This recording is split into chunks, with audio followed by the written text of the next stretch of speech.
mind, as soon as you wake up, is ready to look for danger, and it's ready to look for opportunity. And so essentially your brain, as soon as you wake up, is looking for how can it find as much pleasure as it can find, and how can it avoid as much pain as it can find. And in the immediate outset, that sounds like a really great idea, and that we can get lots of pleasure and we can avoid lots of pain.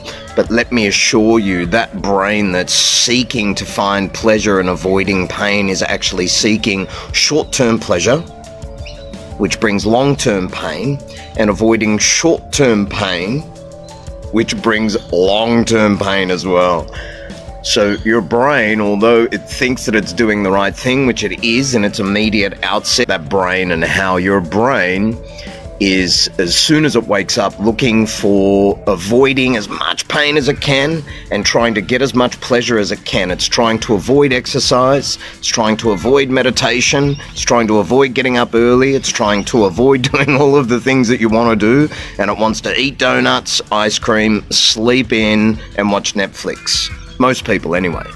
And so that brain that's trying to avoid the pain of doing the things that it knows is good for it and procrastinating on that and looking for as much pleasure as it can find is going to find that the pleasure that it's actually looking for is detrimental in the long run, and that pain is going to cause great suffering for us. And then the pleasure that it's looking to seek is in all of those things that are going to cause long-term pain as well. So the brain, the reptilian primitive brain, and also entire brain is looking for that pain and pleasure out of conditioning.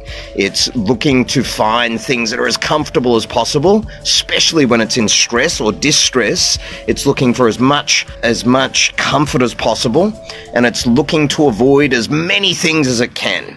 And in the avoidance of doing those things that you know that you should be through procrastination, and in looking for as much pleasure as you can, most likely being in food to get some certainty or variety, most likely in Netflix or YouTube or Facebook and all of these kinds of things, which inevitably are not fulfilling in the long term, then we end up feeling really empty.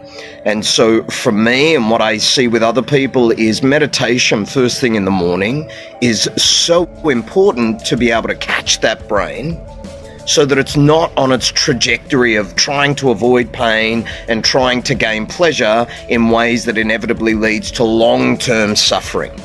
So doing your meditation first thing in the morning is catching that lizard brain before it takes off and starts looking for as much pleasure as it can and avoiding as much pain as it can. It's catching it and it's saying, sit down and turn that off.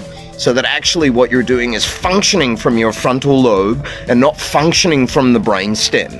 And there's a large majority of the population, including myself, on the planet that's going through states of stress and lowering our consciousness down into our reptilian brain functions and avoiding pain and looking for that pleasure.